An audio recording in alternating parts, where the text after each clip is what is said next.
That same night, just a few blocks away, a grand ball was underway in an old theater. None of the guests had heard the scream or the fall.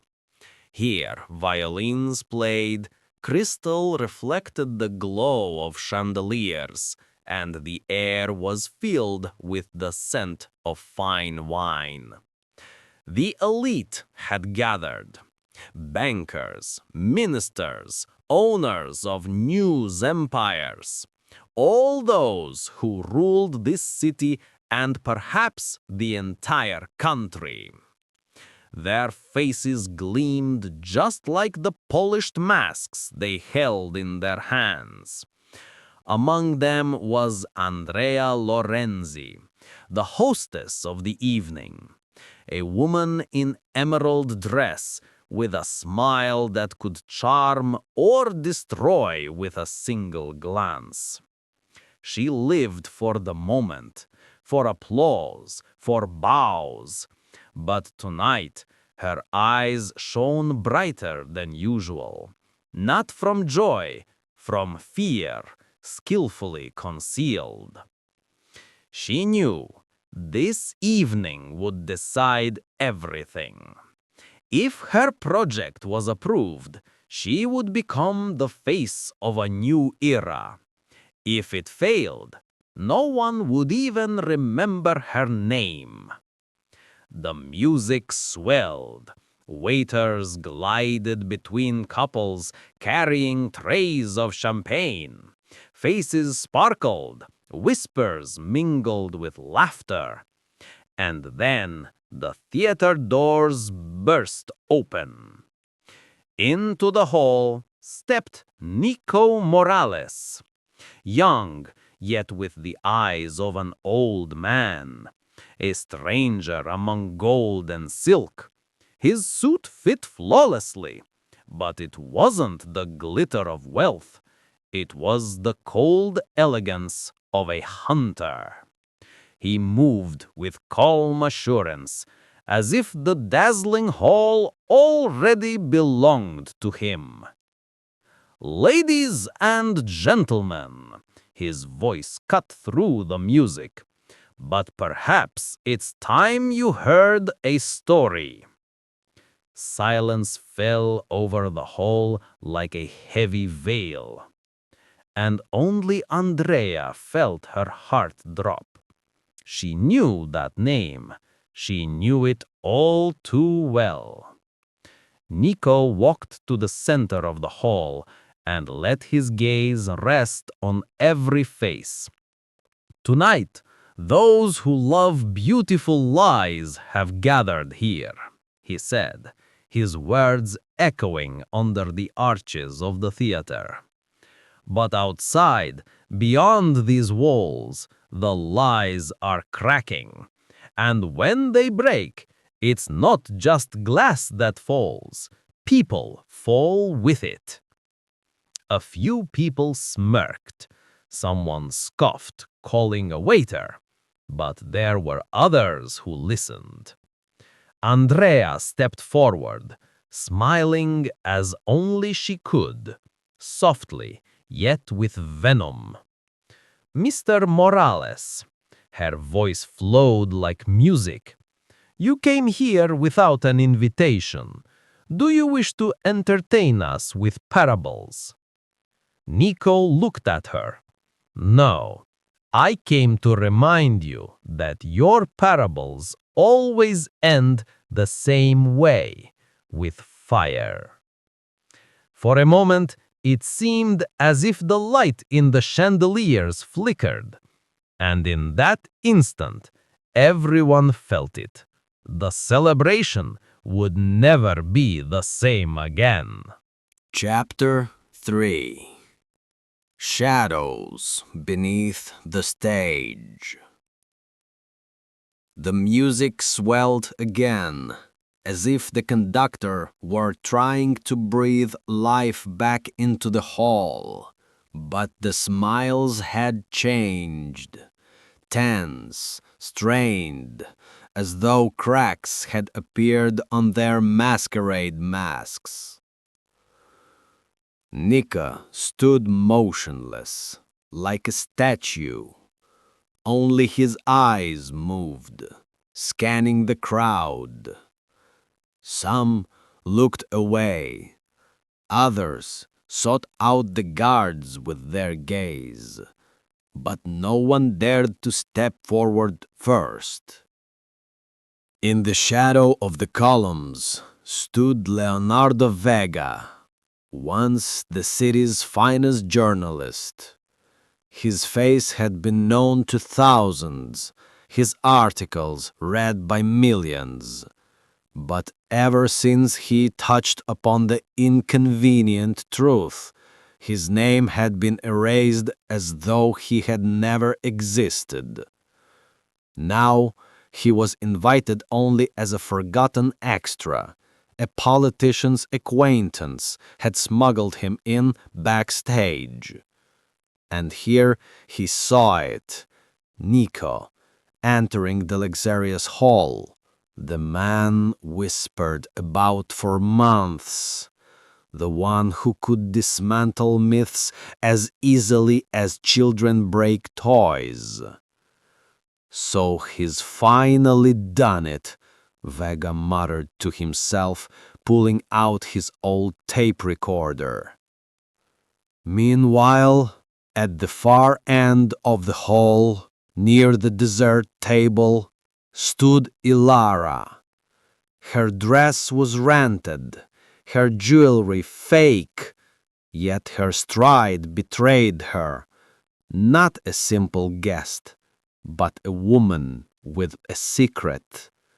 She worked for those who despised this celebration, for those who lived in the slums, yet had learned how to reach the highest towers by sending their eyes and ears into them. And now her gaze fell on Nico.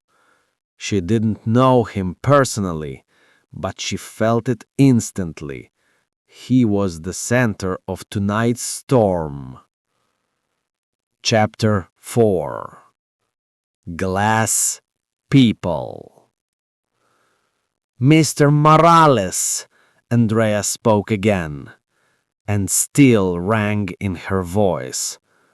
I don't understand what you're trying to say. This evening is a celebration. There is no place here for your grim allegories. Nika tilted his head slightly. Isn't there? A celebration is when people dance, not when they hide behind masks. You call yourselves the pinnacle of society, but I see only a collection of glass figurines, fragile, transparent.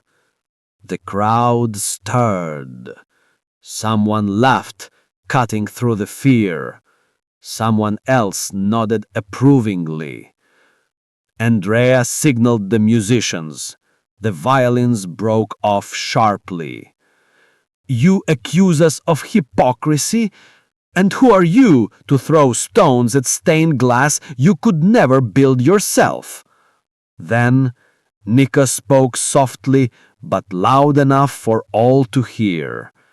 I am the one who has seen your stained glass collapse. Tonight, one of them has already fallen. A chill swept through the hall. Vega tensed. He realized Nico was speaking of the suicide from the skyscraper.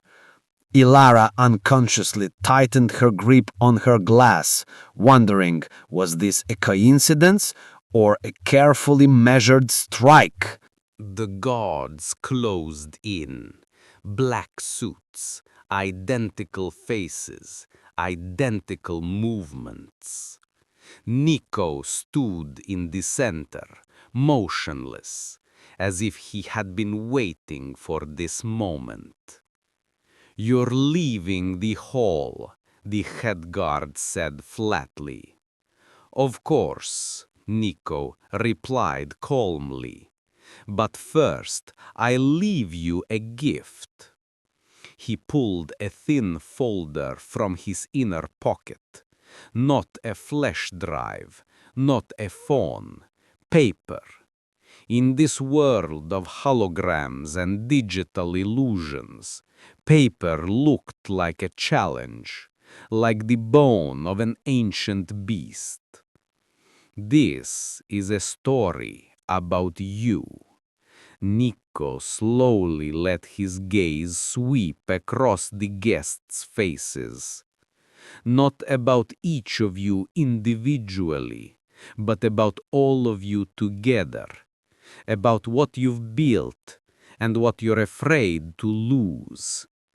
He tossed the folder on the floor, the pages scattered like white birds, and the guests saw the photographs. Filthy factories, burned out slums, children's hands wrapped in bandages. The silence was deafening. One of the ministers cursed. Andrea pressed her hand to her lips, not from horror, but from fury. "Get him out of here," she ordered. The guards stepped forward, but Nico did not resist. He allowed them to take his hands as though this were nothing more than a performance, a theater play of his own design.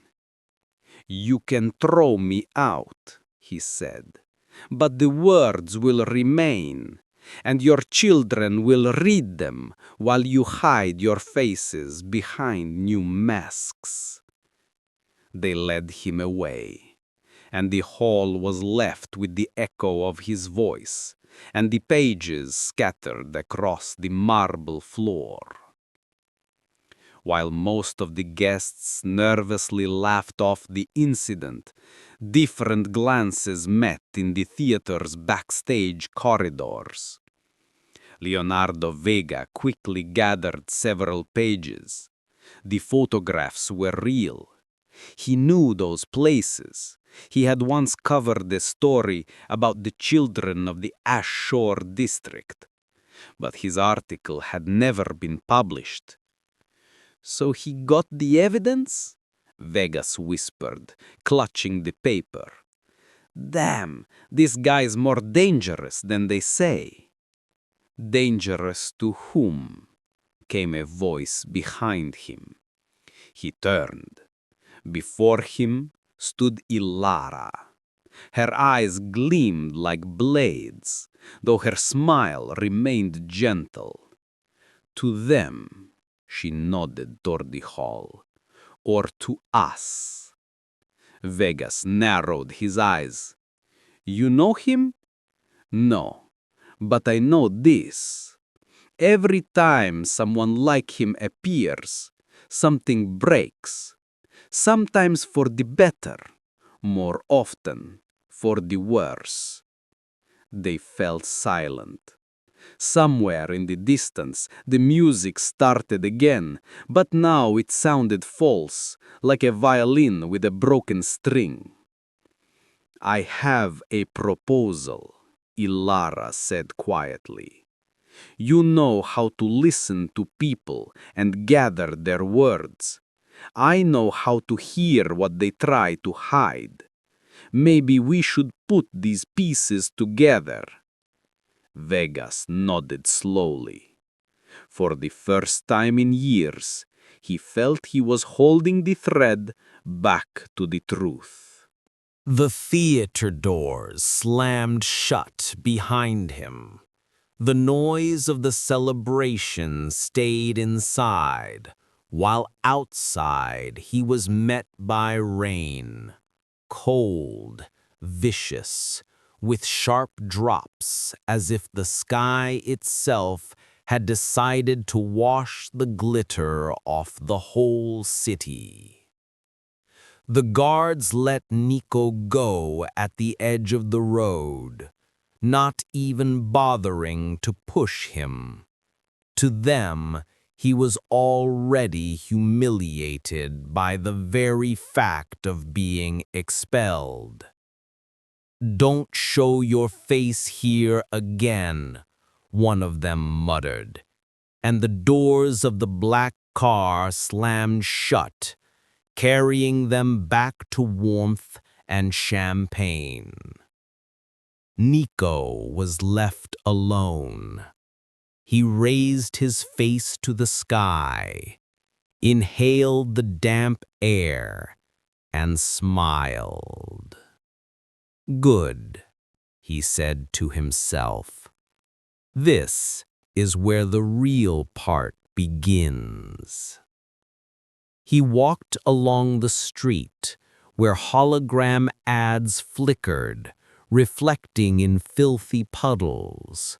A woman with wet hair tried to sell plastic umbrellas to passers-by. A child in a torn coat rummaged through trash, pulling out a tin can. And each of them, a fleeting glance, a momentary recognition. We know who you are. We know why you're here. "Hey, mister," a hoarse voice called out. "You gonna pay up?" 3 figures stepped out from an alleyway. Teenagers with faces twisted by a mix of exhaustion and bravado. In their hands, broken pipes and a knife glistening in the rain. Nico didn't stop. "Do you want to kill me?" he asked calmly. "Or just see if I'm really the man they say I am?" They hesitated, as if their game had suddenly lost its meaning. The oldest, a thin boy with a black patch over one eye, smirked. "They say you're against them. If that's true, you've got a chance to stay alive." For the first time that evening, Nico laughed. "Then take me to the ones who listen." They led him deeper into the district, where shopfronts turned into peeling walls, and neon lights gave way to the glow of barrel fires. Under the bridges, people gathered. Old men with lined faces, women with children, workers in tattered jackets. They had nothing but exhaustion and a quiet anger that had been building for years. At the center of the circle stood Raphael, a bearded man in his 50s, his hands covered in burn scars. Once he had worked in a glass factory until an explosion in the furnace left him crippled. Now he was the voice of the street, the informal leader of those who had no right to speak. "So it's you," Raphael said as Nico stepped forward. "The man who dared to throw down a challenge at their celebration." That was only a whisper. The real voice has to be heard here. The crowd murmured. Sparks lit up in their eyes. They knew Nico's words could cost him his life, but that was exactly what made them true. "And if you're just another liar?" Raphael asked. "We've heard too many promises. Too many times we've been used." Nico slowly took off his jacket and dropped it on the wet asphalt.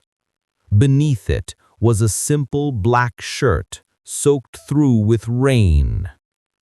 "I have no money, no power, only the truth, and I'm willing to pay it with it." Silence. Then an old woman with gray braids stepped forward, and handed Nico a piece of bread. "If you're with us, eat. If not, leave." He took the bread and bit into it, and in that moment the crowd accepted him. Andrea sat in her office. The walls were matte glass, through which neither the city nor the sky could be seen. Only her own reflection stared back, as if she were locked inside her own display case. On the desk lay the remnants of the evening's champagne and several photographs gathered from the theater floor. They showed furnace fires at factories, filthy children, abandoned houses. Each picture hit a nerve, but what irritated her most was the thought that the guests had seen those images. The phone rang. The voice on the other end was flat, devoid of emotion.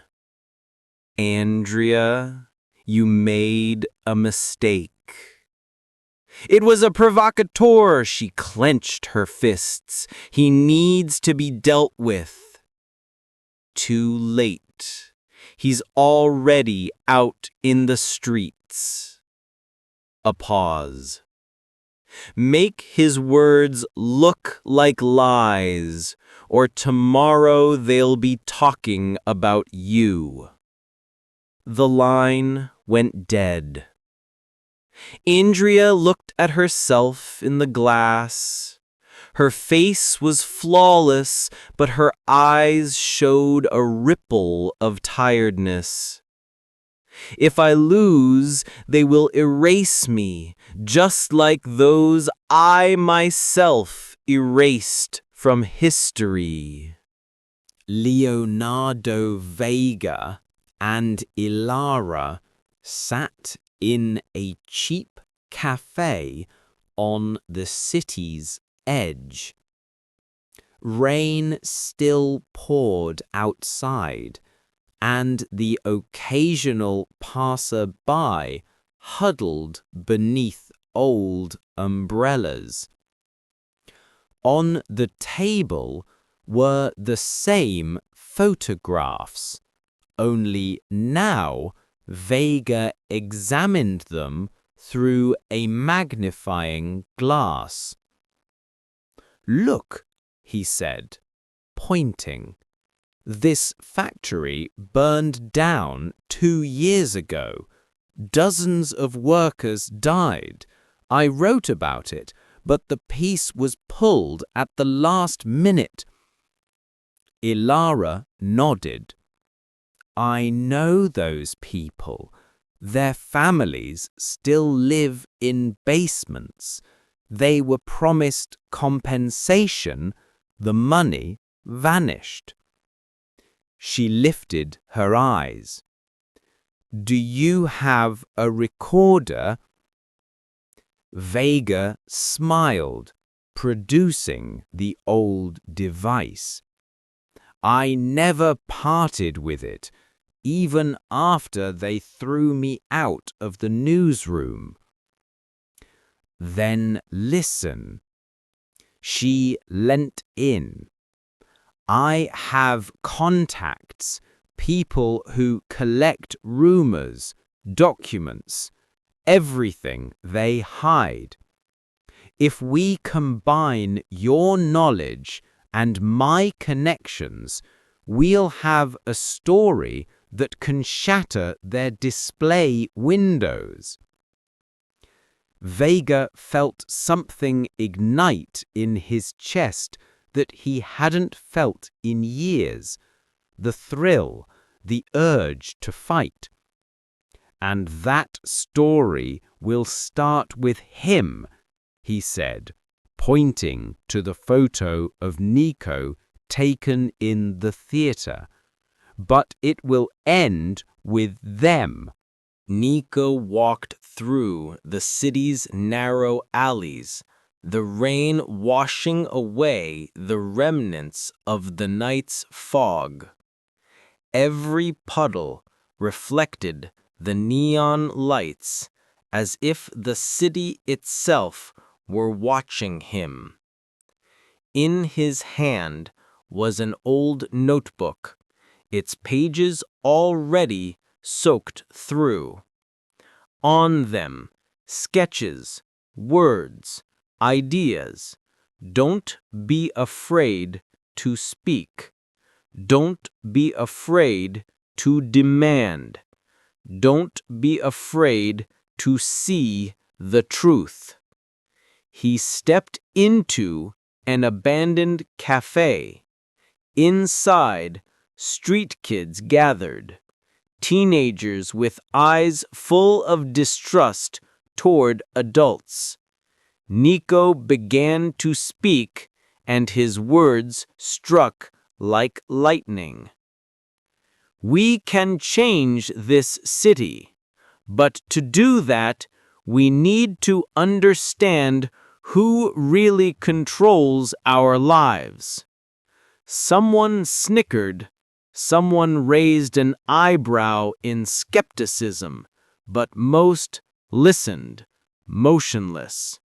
Nico felt that each word touched something raw inside them. In that moment, he didn't think about the risks. He saw only those who had never been given the chance to be heard. Andrea sat in her office chair, eyes closed. She listened to the raindrops hitting the glass. "They're brave," she whispered to herself. "But bravery doesn't save you." On her computer screen, a headline blinked. "Has no one heard?" A new voice rising in the streets unsettles the authorities. Through the numbers and photographs, she saw a force she could not command.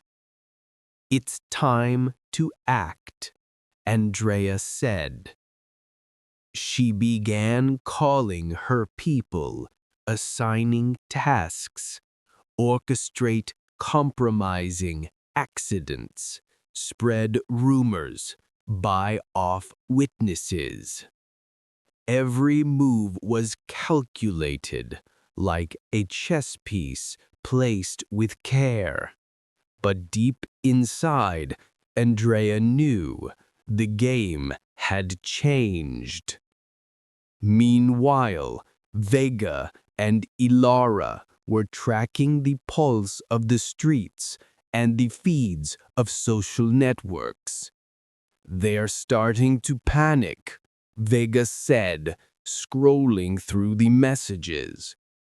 "That means we're on the right path," Ilara replied, clutching the recorder in her hand. Nico continued his speech, and his voice carried through old speakers in the abandoned district, through phones, through people. And somewhere deep in the city, Andrea heard him, and for the first time in many years, she felt fear. The city awoke under gray clouds. Neon lights reflected in the wet asphalt, as though thousands of eyes were watching every step. Nico stood on the roof of an old building, holding a megaphone. "Today we show them that fear is not power," he shouted, and his words echoed through the districts. Below, people gathered into crowds. some with suspicion, some with hope.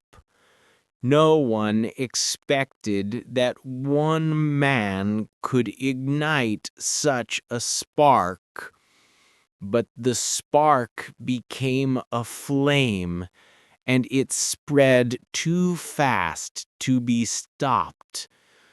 Andrea watched the events unfold through the cameras. She realized that ordinary methods would no longer suffice. Too late, she muttered, clenching her fists.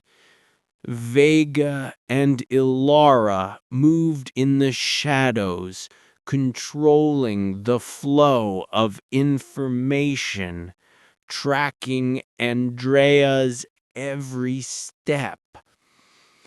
Ilara looked at Nico through the night sky. He doesn't know what he's stepping into, but he's doing the right thing, Vega smiled. Underground in the old metro, the street kids had built their headquarters. The walls were covered with posters carrying slogans. We decide who we are. Nico, they're advancing from above, one of the kids reported, pointing at maps showing Andrea's security positions. Then we'll show them that the city belongs to us, Nico replied, looking into the faces of everyone who followed him. Andrea knew she had only one card left to play: total control over information and fear. She launched a disinformation program designed to destroy the trust between Nico and the people. But trust is not just words. It is built on actions, on the courage to walk together. And Nico understood that better than anyone. At the same time, Vega and Ilara stepped out into the streets to direct the flow of news. Their eyes shone with determination. It doesn't matter what she tries to do, we've already won, Ilara said. Panic spread across the city. False reports clashed with real events, and the streets boiled.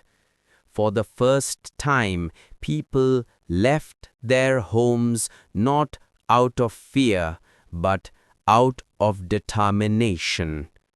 Nico stood at the center of the square, his voice blending with the cries of the people.